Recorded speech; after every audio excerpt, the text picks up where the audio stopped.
Assalamualaikum warahmatullahi wabarakatuh. Apa kabar anak-anak? Semoga semua dalam keadaan sehat walafiat ya. Berjumpa kembali bersama Ibu dalam pelajaran IPA kelas 7. Kali ini kita akan membahas tentang besaran pokok dan besaran turunan. Besaran.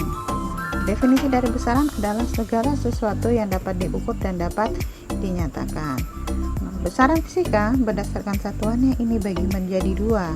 Yang pertama adalah besaran pokok dan besaran turunan. Besaran pokok. Besaran yang pertama adalah besaran pokok. Besaran pokok ini adalah besaran yang satuannya telah didefinisikan terlebih dahulu. Nah, ada 7 besaran pokok.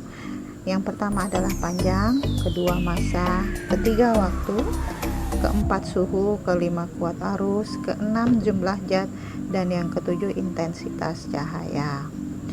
Besaran yang kedua adalah besaran turunan, yaitu besaran yang satuannya dapat diturunkan atau dikembangkan dari besaran-besaran pokoknya.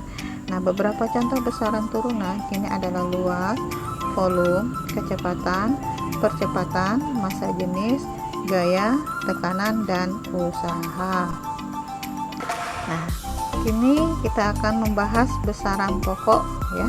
Dimana kali ini besaran pokok yang kita bahas hanya ada 3 ya. Kali ini kita akan membahas 3 besaran pokok, yaitu panjang, massa, dan waktu.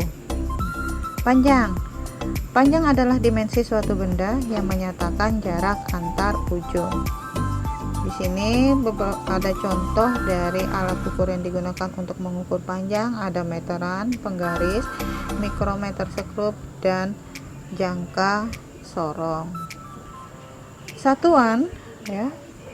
Satuan panjang ini dapat dikonversi ke satuan yang lainnya. Nah, di mana kita dapat menggunakan tangga ukur, yaitu dari kilo, hekto, deka, kemudian meter, desimeter, sentimeter, dan milimeter. Nah, selain ketujuh satuan ini, satuan yang lain yang bisa juga digunakan sebagai untuk satuan panjang itu di sini contohnya ada tera, ada giga, ada mega ya. Kemudian ada mikro, ada nano ya. Kemudian ada piko dan yokto. Bagaimana kita cara mengkonversikannya? Dengan menggunakan tangga ukur, setiap turun 1 tangga itu nilainya akan dikali 10. Nah, jika dia turun 2 tangga berarti dia dikali 100. Turun 3 tangga dikali 1000 dan begitu seterusnya. Ya, kemudian untuk jika dia naik 1 tangga, maka nilainya akan dibagi 10. Nah, misalnya dari sentimeter ke meter. Berarti karena dia naik 2 tangga berarti dibagi 10 dibagi 10 atau dibagi 100. Nah, contohnya nih 2 meter itu berapa sentimeter? Nah, dari meter kita lihat nih di tangga ukur, dari meter ke sentimeter itu turun 2 tangga, maka 2 meter sama dengan 2 kali 100 cm sama dengan 200 cm. Nah, jika sudah mengerti ini, dapatkah kalian menyelesaikan perhitungan berikut ya, di mana 0,2 km itu berapa meter, 1000 mm itu sama dengan berapa dekameter. Selanjutnya besaran pokok yang kita bahas adalah massa, di mana massa ini adalah ukuran jumlah materi dalam suatu benda. Nah, alat ukur yang digunakan adalah neraca. Di sini ada neraca Ohaus 3 lengan, ada neraca Ohaus 4 lengan, kemudian ada neraca pegas ya, kemudian ada timbangan ini ya yang biasanya digunakan di pasar. Nah, kalau kita lihat dari alat ini ya, nih alat ukur yang digunakan untuk mengukur berat ya, digunakan untuk mengukur berat. Nah, sekarang apakah massa sama dengan berat ya? Ternyata massa tidak sama dengan berat. Mengapa?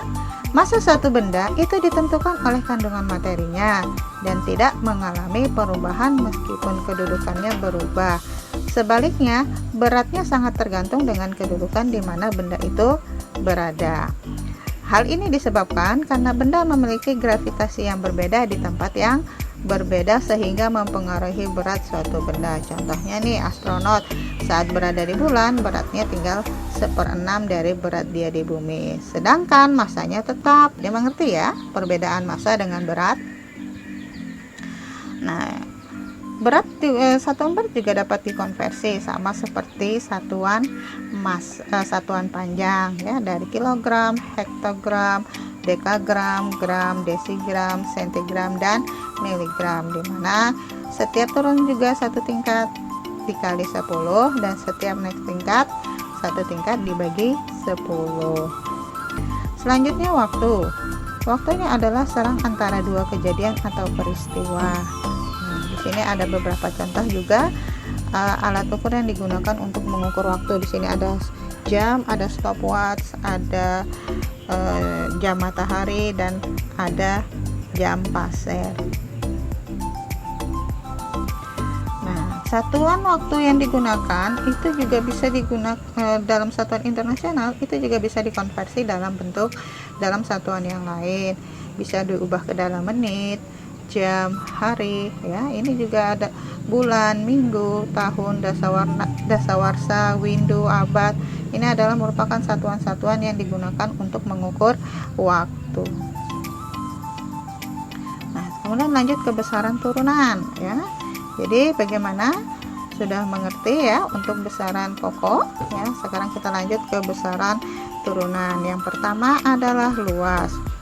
Luas ini adalah panjang dikali lebar, sehingga satuan luas ini sama dengan meter kali meter sama dengan meter persegi. Mengapa? Karena panjang kali lebar, di mana panjang dan lebar ini adalah merupakan besaran pokok ya. Kemudian volume. Volume adalah ukuran seberapa banyak ruang yang bisa ditempati dalam suatu objek. Untuk volume benda yang bentuknya teratur itu dapat ditentukan dengan mengetahui ukuran panjang, lebar, dan tinggi benda, kemudian mengalikannya. Contohnya di sini adalah balok ya. Bagaimana untuk mengukur volume benda yang tidak beraturan seperti batu ya? Nah, ini batu dapat diukur volumenya ya dengan yang pertama menggunakan gelas ukur. Bagaimana mengetahuinya? Dengan cara mencari hasil selisih dari sebelum benda dimasukkan dengan sesudah benda dimasukkan ya. Contohnya nih, pada gelas ukur tinggi air adalah 600 ml. Setelah dimasukkan benda ya, permukaan air pada gelas ukur mencapai nilai 800 ml. Nah, di sini kita lihat ada pertambahan nih dari 600 menjadi 800. Nah, selisih inilah ya yang merupakan dari volume benda. Nah, dari sini kita bisa lihat nih, dari contoh ini kita bisa lihat berapakah selisihnya ya, sehingga kita tahu volume benda adalah 800 dikurang 600 sama dengan 200 ml. Cara yang kedua adalah dengan menggunakan tabung berpancuran ya, dimana juga air yang keluar dari tabung pancuran ini merupakan volume benda yang tidak beraturan tersebut. Konsentrasi larutan. Salah satu besaran yang dapat digunakan ini adalah konsentrasi larutan. Pada contoh larutan tersebut, konsentrasi dapat dirumuskan sebagai massa gula zat terlarut dibagi volume air zat pelarut, yaitu konsentrasi sama dengan massa terlarut dibagi volume pelarut. Besaran panjang dan waktu ini dapat digunakan juga untuk menentukan pertumbuhan tanaman. Contohnya adalah tanaman jagung. Laju pertumbuhan jagung tersebut dapat dihitung dengan perhitungan sebagai berikut. Laju pertumbuhan sama dengan pertambahan tinggi dibagi selang waktu. Nah, bagaimana Nana? Jelas ya? Penjelasannya untuk besaran dan satuan. Senang bukan belajar IPA? Demikian pembahasan materi kita hari ini. Kita berjumpa kembali dalam materi berikutnya. Wabillahi taufiq wal hidayah. Wassalamualaikum warahmatullahi wabarakatuh.